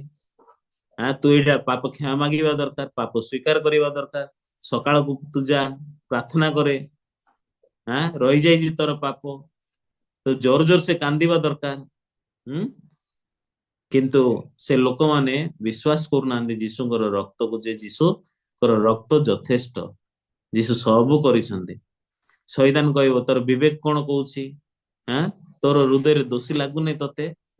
ତୁ କେମିତି କହିବୁ ପ୍ରଭୁଙ୍କ ସାମ୍ନାରେ ଦୋଷୀ ଅନୁଭବ କରିକି ଯେ ତୁ ଧାର୍ମିକ? ଉଁ ସେଥିପାଇଁ ଶୈତାନ ଆମର ହୃଦୟ ଭିତରେ ଚିନ୍ତା ଆଉ ଆମର ଫିଲିଂକୁ ଭର୍ତ୍ତି କରୁଛି, ସେଟା ବାକ୍ୟ ନାହିଁ। ବାଇବଲରେ କ୍ଲିୟରଲି ଲେଖା ହେଇଛି 8:1 ଯୋଉମାନେ ଖ୍ରୀଷ୍ଟ ଯୀଶୁଙ୍କ ଠାରେ ଅଛନ୍ତି ବର୍ତ୍ତମାନ ସେମାନଙ୍କ ପାଇଁ କୌଣସି ଦଣ୍ଡାଜ୍ଞା ନାହିଁ। ଯେଉଁମାନେ ଯୀଶୁଙ୍କର ରକ୍ତକୁ ବିଶ୍ୱାସ କରୁଛନ୍ତି, ଯୀଶୁଙ୍କର ରକ୍ତ ସେମାନଙ୍କର ସମସ୍ତ ପାପ, ପୂର୍ବ, ବର୍ତ୍ତମାନ, ଭବିଷ୍ୟତ, ସବୁ ପାପରୁ ଆମକୁ ପ୍ରଭୁ ଯୀଶୁ ଧୋଇ ଦେଇଛନ୍ତି। ସେଥିପାଇଁ ଯେଉଁମାନେ ଖ୍ରୀଷ୍ଟ ଯୀଶୁଙ୍କ ଠାରେ ଅଛନ୍ତି ସେମାନଙ୍କ ପ୍ରତି ବର୍ତ୍ତମାନ କୌଣସି ଦଣ୍ଡାଜ୍ଞା ନାହିଁ। ସେଥିପାଇଁ ବିବେକର ସ୍ୱର ଶୁଣନ୍ତୁ ନାହିଁ, ବିଶ୍ୱାସରେ କୁହନ୍ତୁ ଆମେନ। ଯେଉଁମାନେ ଖ୍ରୀଷ୍ଟ ଯୀଶୁଙ୍କ ଠାରେ ଅଛନ୍ତି ବର୍ତ୍ତମାନ ସେମାନଙ୍କର କୌଣସି ଦଣ୍ଡାଜ୍ଞା ନାହିଁ। ସେଥିପାଇଁ ଏ ବିବେକ, ତୁ ଏମିତି କହୁଛୁ କିନ୍ତୁ ବାକ୍ୟରେ ଏମିତି ଲେଖା ହେଇଛି। ବୁଝିପାରିଲେ କି? ତୁ ଏମିତି କହୁଛୁ କିନ୍ତୁ ବାକ୍ୟରେ ଏମିତି ଲେଖା ହେଇଛି। ଶୈତାନ କହିବ ତୁ ବେବିଚାରୀ, ତୁ ଚୋର, ତୁ ଲୋଭୀ। କିନ୍ତୁ ଆପଣ ଶୈତାନକୁ କୁହନ୍ତୁ ଏଇଟା ପ୍ରଭୁ ସବୁ ଧୋଇଦେଲେ। ବୁଝିପାରିଲେ କି? ଆମର ଚର୍ଚ୍ଚ ଶିକ୍ଷା ଦଉନାହିଁ ଯାଇକି ପାପ କର, ହତ୍ୟା କର, ବ୍ୟଭିଚାର କର, ପାପ ନାହିଁ। ଏବେ ବି ଦୁନିଆରେ ନିୟମ ଅଛି, ହତ୍ୟା କଲେ ଜେଲ ଯିବେ। ବୁଝିପାରୁଛନ୍ତି? କିନ୍ତୁ ପ୍ରଭୁ ଆମମାନଙ୍କୁ ତାଙ୍କର ଆତ୍ମାଙ୍କୁ ଦେଇଛନ୍ତି ଆମେ ବିଶ୍ୱାସରେ ବଞ୍ଚିବା ପାଇଁ। ପାଗଳ ଲୋକମାନେ କହୁଛନ୍ତି ପ୍ରଭୁ ଆମକୁ ଧାର୍ମିକ କଲେ, ଆମର ପାପ ସବୁ ଧୋଇଦେଲେ, ଆମେ ପାପ କଲେ ମଧ୍ୟ ପାପି ନାହିଁ, ମୁଁ ଯାହା ବି କରିପାରିବି। ସେମାନେ ପାଗଳ ଲୋକମାନେ। এই ସୁସମାଚାର କେତେ ମୂଲ୍ୟବାନ, ପ୍ରଭୁଙ୍କର ଅନୁଗ୍ରହ ଅଛି। ଯେଉଁମାନେ ଖ୍ରୀଷ୍ଟ ଯୀଶୁଙ୍କ ଠାରେ ଅଛନ୍ତି ସେମାନଙ୍କ ପାଇଁ କୌଣସି ଦଣ୍ଡାଜ୍ଞା ନାହିଁ। ତ ଆଜି ଆମେ ବାକ୍ୟ ପଢିଲୁ ରୋମିଓ 6:14। ଏଠି ଲେଖା ହେଇଛି ପାପ ତୁମମାନଙ୍କ ଉପରେ କର୍ତ୍ତୃତ୍ୱ କରିବ ନାହିଁ। କଣ କରିବ ନାହିଁ ଲେଖା ହେଇଛି? ତମେ ବ୍ୟବସ୍ଥାର ଅଧୀନରେ ନାହିଁ, ଅନୁଗ୍ରହର ଅଧୀନରେ ଅଛ। ପାପ ତୁମ ଉପରେ କର୍ତ୍ତୃତ୍ୱ କରିବ ନାହିଁ, ଚିନ୍ତା କର୍ତ୍ତୃତ୍ୱ କରିବ ନାହିଁ। ହଁ କି ନାହିଁ? ସେଥିପାଇଁ ଆମକୁ କଣ କର୍ତ୍ତୃତ୍ୱ କରିବ? ବିଶ୍ୱାସ କରିବ। ତୁମ ପାଇଁ କୌଣସି ଦଣ୍ଡାଜ୍ଞା ନାହିଁ, ଯୀଶୁଙ୍କ ଠାରେ କୌଣସି ଦଣ୍ଡାଜ୍ଞା ନାହିଁ। ଯାହା ବି ଘଟୁନା କାହିଁକି ଯୀଶୁଙ୍କ ଠାରେ କୌଣସି ଦଣ୍ଡାଜ୍ଞା ନାହିଁ। ସେ ଜାଗାରେ ପାପ ନାହିଁ, ପାପ ରହିପାରିବ ନାହିଁ। ଆମେ ଧାର୍ମିକ, ଯୀଶୁଙ୍କର ରକ୍ତରେ ଯୀଶୁ ସମସ୍ତ ବିଷୟ ସରାଇ ଦେଇଛନ୍ତି। ସେଥିପାଇଁ ଆମର ସମସ୍ତ ଭାଇ ଭଉଣୀ ମାନେ ଆପଣ ମାନଙ୍କର ହୃଦୟରେ ମଧ୍ୟ ଆଶାକୁ ରଖନ୍ତୁ, ବାକ୍ୟକୁ ଆପଣ ମାନେ ରଖନ୍ତୁ। ଚିନ୍ତା ପରିସ୍ଥିତିରେ ନିଜକୁ ଦିଅନ୍ତୁ ନାହିଁ। ବୁଝିପାରିଲେ କି? ଜାପାନ ରେ ଜାପାନରେ ଗୋଟେ ସହରରେ ବେଶୀ ଝଡ ତୋଫାନ ହଉଥିଲା। ସେ ଜାପାନରେ ବେଶୀ ଝଡ ତୋଫାନ ହଉଥିଲା। ତ ଏପଲ ବଗିଚା ଥିଲା ସେଠି। ସମସ୍ତଙ୍କର ସେ ଝଡ ତୋଫାନ ଆସିବ କହିଲେ ସେ ଏପଲ ବଗିଚାର ଏପଲର ଡାଳ ଭାଙ୍ଗିଯିବ, ଫଳ ଝଡିଯିବ। ତ ସେଇଠିର ଚାଷୀ ମାନେ ସମସ୍ତେ ହତାଶ, ନିରାଶ। ଯେତେ ଭଲରେ ବାଡ କଲେ, ଗଛ ବଢିଲେ, ଫୁଲ ହେଲେ, ଫଳ ହେଲେ, ସମସ୍ତେ ହତାଶ ହଉଥିଲେ। ଆରେ ଟିକେ ସମୟ ପରେ ଆଉ ଥରେ ଝଡ ଆସିବ, ଏଇ ଝଡ ସବୁ ଫୁଲକୁ ଝଡେଇ ଦବ, ଡାଳକୁ ଭାଙ୍ଗି ଦବ, ଗଛ ଉପଡେଇ ହେଇଯିବ। ସେ ଭିତରୁ ଗୋଟେ ଚାଷୀ ଥିଲେ। ସେ ଚାଷୀ, ସେମାନଙ୍କ ଭିତରେ ଗୋଟେ ଚାଷୀ ଥିଲେ। ଯେତେବେଳେ ଟାଇଫୁନ ଆସିବ ସେତେବେଳକୁ ସେ, ତାଙ୍କ ନାଁ ହଉଛି କଣ, ଆପଣ ଇଣ୍ଟରନେଟରେ ଖୋଜିଲେ ପାଇବେ। ଏ ଷ୍ଟୋରି ଇଣ୍ଟରନେଟରେ ବି ଅଛି।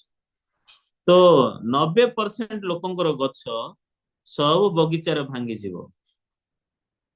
ଚେପଲ ବଗିଚାର ଗଛ। କିନ୍ତୁ ସେମାନଙ୍କ ଭିତରୁ ଜଣେ ସେ ଏପଲ ବଗିଚାର ଗଛ ପାଖକୁ ଗଲା, ଆଉ ସେ ଏପଲ ବଗିଚାର ଗଛକୁ ସେ ପୁରା କୁଣ୍ଢେଇକି ଧରିଲା। ହେ ଏପଲ ଗଛ, ଝଡେ ତୋଫାନ ପାଇଁ ତତେ କେତେ କଷ୍ଟ ହଉଥିବ। ଅନ୍ୟ ଗଛ ଯାକ ସବୁ ଭାଙ୍ଗିଗଲେ, ପଡିଗଲେ, କିନ୍ତୁ ସବୁ ଲୋକ କାନ୍ଦୁଛନ୍ତି ଆଉ ହତାଶ ହଉଛନ୍ତି, କିନ୍ତୁ ଏ ଏପଲ ଗଛ, ମୁଁ ହଉଛି ଏ ବଗିଚାର ମାଲିକ, ମୁଁ ତତେ ଆବୁରୁଛି, ମୁଁ ତତେ ଭଲ ପାଉଛି, ତୁ ବେଶୀ କଷ୍ଟ ପାଉଛୁ କିନ୍ତୁ ବ୍ୟସ୍ତ ହେ ନା, ମୁଁ ତତେ ଛାଡିକି ଯାଇନାହିଁ। ଆଁ ମୁଁ ଖତ ଦେବି, ମୁଁ ସାର ଦେବି, ଚାରିଆଡେ ଖୋଳିବି, ମୁଁ ମାଟି ପକେଇବି, ତୋର ଚେର ଦୁର୍ବଳ ହବ ନାହିଁ, ଆହୁରି ଅଧିକ ଷ୍ଟ୍ରଙ୍ଗ ହବ, ତୁ ଏକଲା ନାହିଁ, ମୁଁ ପାଣି ଦେବି। ଯଦି ବି ଏ ପ୍ରକାର ପରିସ୍ଥିତି ଆସିଛି କିଛି ଅସୁବିଧା ନାହିଁ, ମୁଁ ତତେ ଭଲ ପାଉଛି ଏପଲ ଗଛ। ଆଁ ତୁ ଏକଲା ନାହିଁ, ସେଥିପାଇଁ ଝଡ ତୋଫାନ ଆଇଲେ ତୁ ଡରେ ନା, ପବନ ଆସିଲେ ଟାଇଫୁନ ଆସିଲେ ତୁ ହତାଶ ହେ ନା। ଏମିତି ସେ ଚାଷୀ ତାର ଏପଲ ଗଛକୁ ଯାଇକି ଜାବୁଡିକି ଧରୁଛି ସେ, ବୁଝିପାରିଲେ କି? ଆଉ ତାର ଏପଲ ଗଛ ସାଙ୍ଗରେ ସେ କଥା ହଉଛି, ଆଉ ସେ ଏପଲ ଗଛ ଶୁଣୁଛି। ଏଁ ଆଉ ଏମିତି ସେ ଏପଲ ଗଛ ପ୍ରକୃତରେ ସମସ୍ତ କଥାକୁ ମଧ୍ୟ ତା ଏପଲ ଗଛ ପ୍ରକୃତରେ ଜିତୁଛି।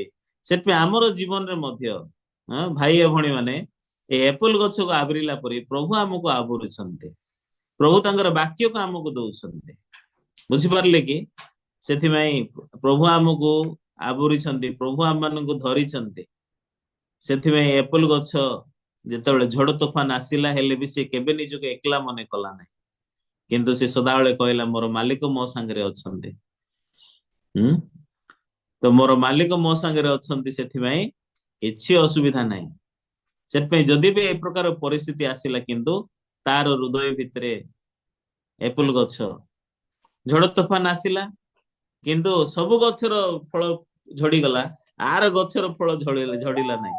ଲୋକମାନେ କହିଲେ ଏ ଫଳ ଫଳ ହଉଛି ମିରାକଲ ଫଳ କହିଲେ। ବଜାର ଏତେ ବିକ୍ରି ହେଲା ଦାମ ରେ ଫଳ, କାହିଁକି? ଏ ଝଡ ତୋଫାନ ସବୁକୁ ସହିଲା, କିନ୍ତୁ ଏ ଫଳ ପଡିଲା ନାହିଁ, ଏ ଗଛ ଭାଙ୍ଗିଲା ନାହିଁ, ଏ ଗଛ ହାର ମାନିଲା ନାହିଁ। ତା ପଛର କାରଣ କଣ? ସେ ଏପଲ ଗଛର ମାଲିକ ତାକୁ କୁଣ୍ଢେଇକି ଧରୁଥିଲା, ମୁଁ ତତେ ଭଲ ପାଉଛି, ମୁଁ ତୋ ସାଙ୍ଗରେ ଅଛି, ତୁ ବ୍ୟସ୍ତ ହେ ନା। ସେମିତି ପରିତ୍ରାଣ ପାଇଥିବା ଭାଇ ଆଉ ଭଉଣୀ ମାନେ, ସେମିତି ଝଡ ତୋଫାନ ଯେତେ ଆସୁନା କାହିଁକି, ଜଗତର ଲୋକ ଯେତେ ପଡିଯାଆନ୍ତୁ ନା କାହିଁକି, ଆମମାନଙ୍କର ଈଶ୍ୱର ଆମେ ସକାଳେ ଉଠିଲେ ଆମକୁ କହୁଛନ୍ତି ମୁଁ ତତେ ଭଲ ପାଉଛି। ସେ ଏପଲ ମାଲିକର ନାଁ ଅଛି କିମାରୁ ଆକି ନରି। ସେଇଠୁ ସେଇଠୁ ଏପଲ ଗଛ ତାର ମାଲିକର କଥା ଶୁଣିଲା, ମାଲିକର ପ୍ରେମ ପାଇଲା, ଆଉ ସେ ଟାଇଫୋନକୁ, ଝଡକୁ, ଘୂର୍ଣ୍ଣି ବାୟୁକୁ ସହ୍ୟ କଲା। ତାର ଡାଳ ଭାଙ୍ଗିଲା ନାହିଁ, ଏପଲ ତାର ଗଛ ମୂଳରୁ ଉପୁଡିଲା ନାହିଁ, ଆଉ ତାର ଫଳ ପଡିଲା ନାହିଁ। ସେ ଫଳ ବେଶୀ ଫ୍ରେଶ ହେଲା, ଫ୍ରେଶ ଫଳ ଥିଲା। ସେଥିପାଇଁ ଡିପାର୍ଟମେଣ୍ଟ ଷ୍ଟୋରରେ ବେଶୀ ଦାମରେ ବିକ୍ରି, ମିରାକଲ ଏପଲ ବୋଲି ବିକ୍ରି ହେଲା। ତ ଆମର ଭାଇ ଓ ଭଉଣୀ ମାନେ ମଧ୍ୟ ସମସ୍ତେ ମିରାକଲର ଲୋକମାନେ, ଆପଣ ମାନେ ବୁଝିପାରିଲେ କି? ଆଜି ପର୍ଯ୍ୟନ୍ତ ଆପଣ ମାନଙ୍କୁ ପରମେଶ୍ୱର ସମସ୍ତ ବିଷୟ ଦ୍ଵାରା ଧରୁଛନ୍ତି।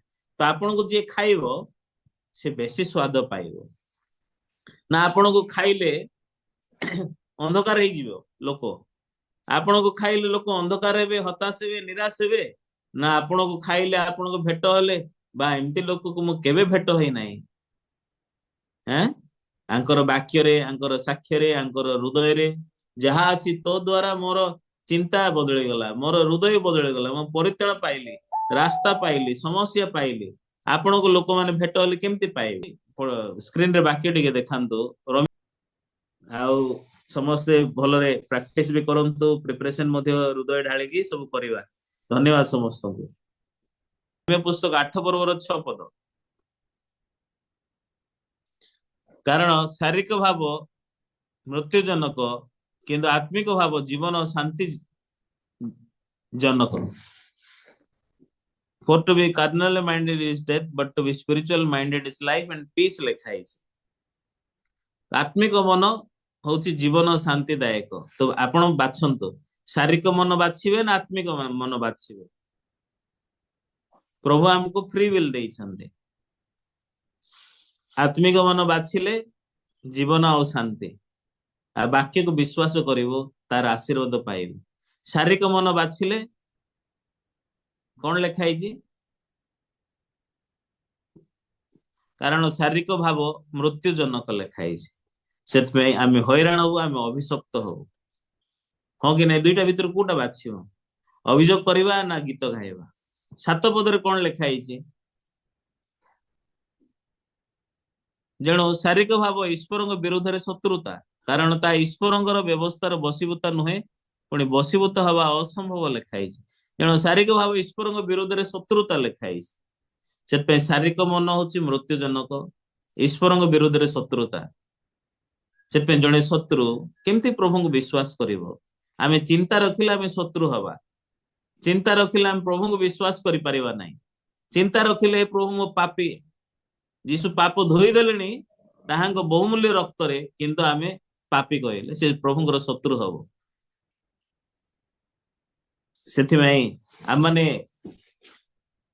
ए चिंता परिस्थिति आमे कहिबा नाही बुझि पारले कि शैतान हमको दांभिकता दउछि किंतु प्रभु हमको दांभिकता दउ नांती प्रभु हमको तांकर विरोध करू नांती सेथि में वाक्य जेतବେଳେ देखिले प्रभु हमको अनुग्रह देइछन्ते आमे जेतବେଳେ बंचुछु सदाळे आम पाखरे परिस्थिति आइबो आमे कटक रे कांटाडा रेडी करूछु भुवनेश्वर भी करूछु सारा ओडिसा रे करूछु अभाव अछि प्रिपरेशन अछि एक्टिंग भी अछि रेडी करिवार अछि प्रेशराइज्ड भी होउछु भाइया भणी माने आम भितर अनेक चिंता भी बाहरुछि शत्रुर चिंता परिस्थिति कष्ट हैराण हवाटा बाहरुछि किंतु एटा शैतान रो एटा सत ना एटा होछि भ्रम सेटा आपनको कर्तृत्व न करू आमे जदि परिस्थिति शैतान चिंता ए शारीरिक भाव विश्वास कले आमे शत्रु होई जबो आमे करि पारबो नै 12 जण गुप्तचर को मोसा किणा देश को अनुसंधान करिया पे पठेले कादेश बार्नियारु 12 जण गुप्तचर से माने किणा देश अनुसंधान करिया पे आसिले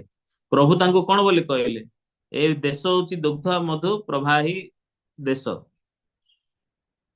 ताहाले प्रभु जोटा कहले सेटा फाइनल ताहाले देश होची सेमतिकार देश किंतु से माने गले अनाकर संतान मान को देखिले जायंट आ से माने कहले आमे होचु ग्रास ऑफर आमे पडिंग आमे कोकोलमा आमे परिवा नै से मान को ए रिप्रेजेंटेटिव माने 12 जण जे माने गले से मान को भितर 10 जण इस्राएली लोक मान को भितर अविश्वास पकेइले मोसा हमको मारिया पे आनिले जगह रे ए चर्च हमको मारिया पे नउची चर्च किछि बुझु नै हम पई हम पाखरे किछि नै हमें मर जिवो मोसा ए जगह हमको मारिया पे आनिले सेने प्रभु को देखि पारले नै काहे कि 10 जण तांको भितर अविश्वास रोपण कले आ पत्थर काढिले मोसा को मारिया पे प्रभु को अभियोग कले मिस्र रो काहे ए जगह कोना हला हमको से जगह मरिथिले भलो होइतांता सेने प्रभु को अविश्वास कले प्रतिज्ञा को अविश्वास कले लीडर मान को अविश्वास कले प्रभु को संपूर्ण अविश्वास कले जो द्वारा कि से माने आ तांग वंशर लोक सब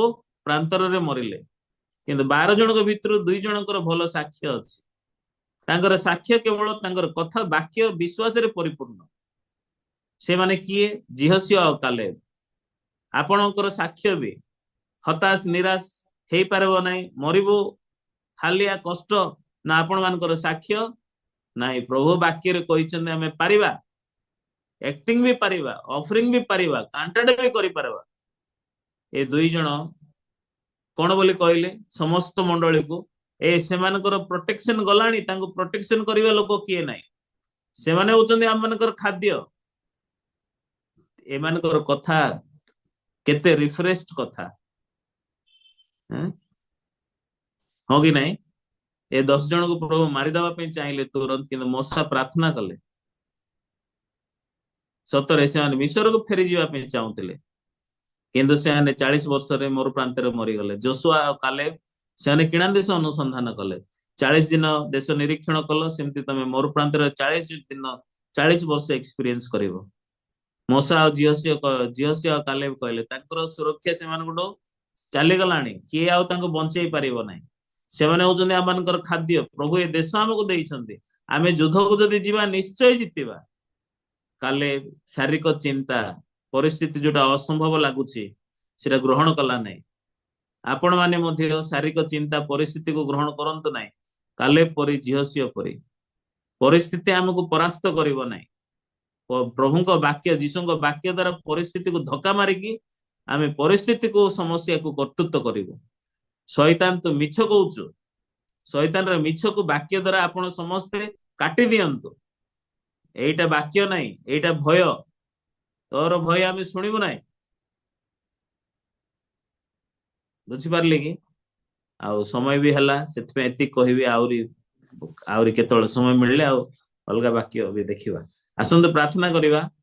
धन्यवाद आमनकर परमेश्वर, तुमे आमनक आज सकाळे रोमियो 6 पर्वर 11 पदर 14 पद वाक्य दल प्रभु, से धन्यवाद। आम माने हौचु तुमर रक्त द्वारा किणा जाई अछि प्रभु, आमे धार्मिक एवं पवित्र होई अछु, तुमर संतान होई अछु। तुमे आम को पापर अधीन रे रखी ना हो, आम मान को तुमे धार्मिकतार दास बनाई अछ। से बाइबल जेमती लेखा हला, पाप तुमर मर्त्य शरीर रे आ कर्तृत्व करिवो नै, राजत्व करिवो नै। से पाप हो, मृत्यु हो, परिस्थिति हो, चिंता हो, तो द्वारा राजत्व करा जाय कि बंचिया निमंते आमको तुमे परिताण देई करिनो।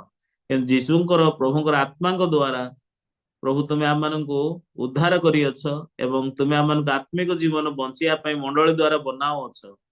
सेतपई प्रभु तुमर हृदय सहित गोटे हृदय करिकी तुमर दया एवं तुमर नम्रता, तुमर धार्मिकता, ईश्वर समस्त विषय को ग्रहण करिकी बंचिया पे दियो। आम कांटाटा मेंबर मानू तुमे हृदय रे तुमर प्रेम, तुम वाक्य को तांकर हृदय रे दियो प्रभु। एवं तांकर हृदय ठारू खाली पाटरे से माने गीत गाइबे आ एक्टिंग करिवे ताहा नाही, किंतु एटा तांग आत्मा पे आशीर्वादर मुहूर्त हो।